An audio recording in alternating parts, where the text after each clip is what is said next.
Vamos lá, vamos falar então rapidamente sobre a parte de cima da tabela, que eu acho importante a gente colocar alguns pontos em relação ao Atlético Mineiro antes de entrar no assunto Palmeiras e Flamengo, tá? O Atlético Mineiro venceu mais uma, 2-0 sobre o Juventude, e aí eu tenho que assumir um erro que eu cometeria se fosse diretor, por exemplo, do Palmeiras, sabendo que o Palmeiras estava de olho no caso, no Hulk, tá? E eu não tenho problema em admitir erro não, tá? Eu não sou engenheiro de obra pronta e eu vou trabalhando em cima da minha análise. E a minha análise pode ser equivocada, ela acontece.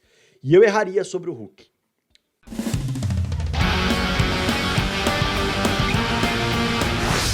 E aí eu vou chegar no Hulk. E aí eu vou chegar no Hulk que eu teria errado, tá? Vou falar sobre o Hulk agora porque eu teria errado. Eu teria me equivocado se fosse diretor do Palmeiras. Eu teria me equivocado. Estou falando especificamente do Palmeiras porque havia uma expectativa muito grande de que o Palmeiras contratasse o Hulk. Havia uma expectativa enorme. Muita gente falava de que o Hulk era a solução do Palmeiras. Mas, a gente está falando de um atacante que passou as últimas 5 temporadas, se não foram 5, foram 4, no futebol chinês. E quando você olha para uma folha salarial, quando você olha para um contrato longo, um contrato mínimo de 3 anos, vamos colocar aí, que seja 2 anos, 2 temporadas, num salário muito alto, com luvas altas, você está amarrando a sua folha em um jogador que pode travar outros investimentos. De forma responsável, vamos falar de uma gestão responsável. Você tem 10%, você pode contratar um cara que vai ocupar 10% da sua folha salarial, por exemplo.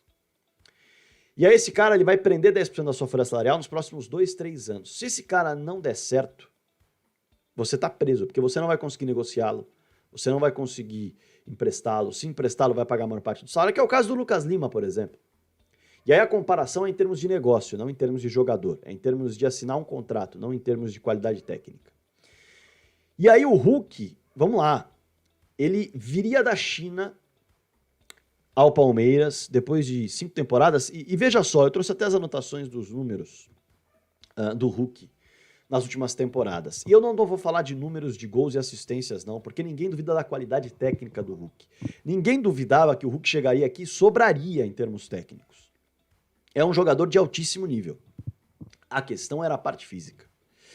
Era você amarrar um contrato longo e um contrato pesado para sua folha salarial com um jogador que não estava na época habituado a grandes sequências de jogos. Na carreira, não estou falando só das últimas 2 temporadas, das últimas 3. Na carreira como um todo, o Hulk não trabalhou com grandes sequências de jogos. E aí a gente está falando de um atleta que já ultrapassou os 30 anos e, além disso, ele vem de um lugar, viria de um lugar da China, em que muitos atletas chegam e não aguentam o ritmo brasileiro, em termos físicos mesmo. Veja só, vamos trabalhar aqui com números. Em 2020, o Hulk fez 21 partidas. Atenção, em 2020 o Hulk fez 21 partidas. Ele fez basicamente um turno de Campeonato Brasileiro, no ano inteiro de 2020. Em 2019 foram 37 partidas. Ele fez um Campeonato Brasileiro.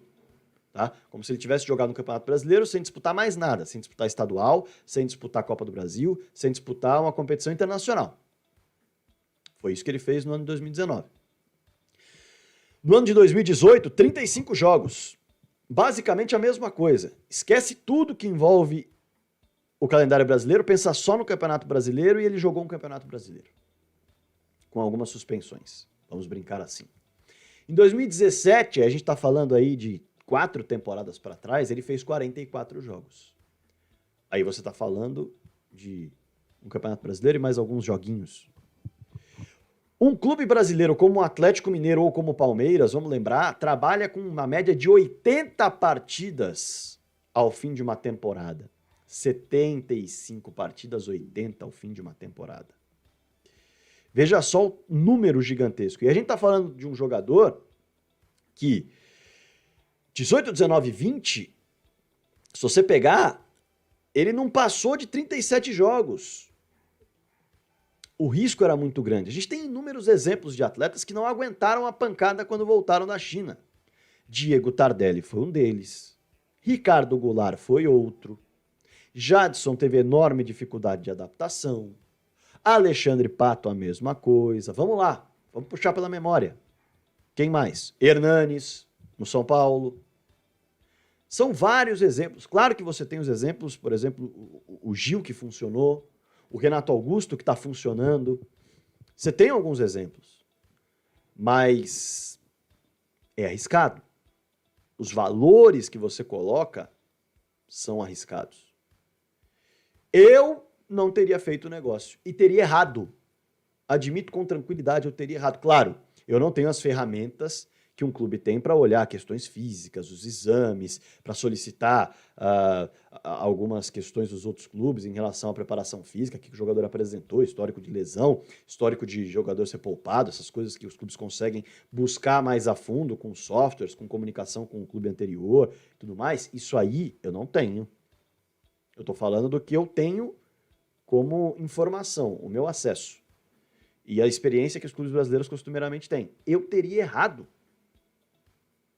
Porque o Hulk compensa muito. O Hulk coloca na conta do que ele recebe um aproveitamento esportivo gigantesco.